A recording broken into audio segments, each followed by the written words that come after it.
بسم اللہ الرحمن الرحیم۔ السلام علیکم ورحمۃ اللہ وبرکاتہ۔ پیارے بچوں، آج ہم اردو کلاس نحو کی حمد کا دوسرا شعر پڑھیں گے جو کہ خواجہ الطاف سنبھالی کی لکھی گئی۔ کل ہم نے اس کا پہلا شعر پڑھا تھا اور اس میں بتایا گیا تھا کہ ہم وہ نظم ہوتی ہے جس میں اللہ کی تعریف باقی پڑھائی میں بیان کی جاتی ہے اور اللہ تعالیٰ کی جو صفات ہوتی ہے ان میں سے کسی بھی صفت کو جو ہے وہ لے کر شاعر جو ہے وہ بیان کرتا ہے۔ جیسے شعر میں ہم دیکھتے ہیں وہ سب سے مقدم ہے حق تیرا بندے سے مگر ہوگا حق کیسے ادا۔ یہاں پر تیرا سے مراد اللہ تعالیٰ کی ذات۔ شاعر کہتے ہیں کہ وہ اگرچہ بے شک سب سے مقدم یعنی سب سے اولین حق جو انسان پر ہے وہ اللہ تعالیٰ کا، جس نے انسان کو پیدا کیا، اس دنیا میں بھیجا، اپنی نعمتوں سے نوازا تاکہ انسان جو ہے وہ اللہ تعالیٰ کی ان نعمتوں سے مستفید ہو، فائدہ مند ہو اور اس کا شکر ادا کر سکے، اس کو جان سکے، اس کو پہچان سکے۔ کیونکہ انسان کی تخلیق کے پیچھے جو اللہ تعالیٰ کی ذات کا ایک مقصد تھا وہ اپنی پہچان میں، مگر شاعر کہتے ہیں بندے سے مگر ہوگا کیسے۔ لیکن شاعر کہتے ہیں کہ انسان جو ہے وہ اللہ تعالیٰ کے حق کو ادا کرنے سے قاصر ہے،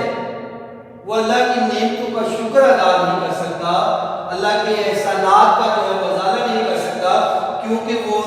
احسانات جو ہیں وہ بے شمار ہیں۔ اگر انسان ان کو گننے کے لیے بیٹھ جاتا ہے تو وہ ان کو گن نہیں سکتا۔ انسان پر سب سے بڑی جو اللہ کی نعمت ہے وہ اشرف المخلوقات کہ اللہ نے انسان کو تمام مخلوقات پر جو ہے وہ فضیلت سب سے جو ہے وہ بہتر بنا دیا۔ اللہ تعالیٰ کی مخلوق فرشتے، جنات، فرشتے جو ہر وقت اللہ کی عبادت میں رہتے ہیں، ان پر بھی جو ہے وہ اللہ نے برتری دے دی، ان سے بھی جو ہے وہ اللہ تعالیٰ نے انسان کو سجدہ کرایا۔ دوسری بات، انسان کو دنیا میں بھیجا، اس کو اگر وہ دیکھے تو وہ اللہ کی صرف ایک نعمت جو ہے اس کا بھی جو ہے وہ احسان نہیں اتار سکتا۔ اللہ نے انسان کو خوبصورت شکل و شباہت سے نوازا، اس کو دیکھنے کے لیے آنکھیں عطا کی، سننے کے لیے کان دیے، چلنے کے لیے ٹانگیں دی، چکنے کے لیے زبان دی، گویا کہ انسان کا ہر انگ اور ہر عضو اللہ تعالیٰ کی ایک بہت بڑی نعمت ہے۔ یہی وہ وجہ ہے، یہی وہ اللہ کے احسان ہے، یہی وہ نعمتیں ہیں جو انگیز ہیں۔ انسان صرف اسی چیز کو اپنے وجود کو دیکھ لے اور وجود کو دیکھتے ہوئے بھی اگر وہ چاہے کہ میں رب کی نعمتوں کا شکر ادا کروں تو وہ نہیں کر سکتا، کیونکہ ان نعمتوں کے بارے میں وہی جان سکتا ہے جو انسان ان میں سے کسی ایک چیز سے بھی جو ہے وہ ایک چیز سے بھی خالی ہے،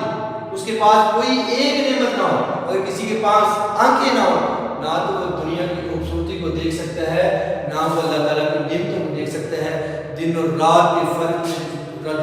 میں وہ فرق نہیں کر سکتا۔ اس لیے شاعر کہتا ہے کہ انسان پر یہ فریضہ ہے جو اس کا حق ہے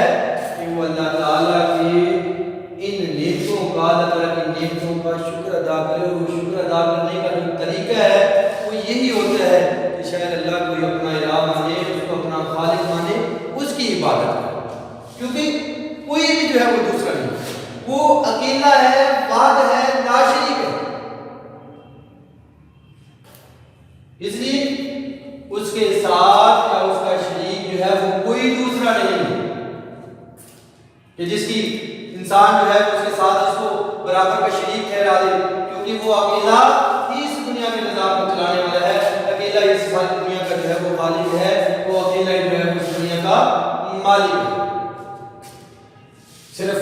پھر اللہ کی نعمتیں یہاں تک ہی نہیں ہے، اس کے علاوہ اللہ تعالیٰ نے انسان کو ہوا، پانی، آگ سے نوازا، دریا، ندی، نالے اور پہاڑ جو ہے وہ پیدا کر دیے، زمین اور آسمان کو بنا دیا۔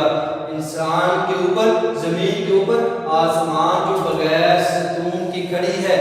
جس کے نیچے کوئی سہارا نہیں ہے۔ جس طرح عام ہم دیکھتے ہیں کہ ہم کوئی مکان بناتے ہیں تو اس کے نیچے ہم پلر لگا لیتے ہیں، دیواریں کھڑی کرتے ہیں، پھر جا کر جو ہے وہ چھت کھڑی ہوتی ہے۔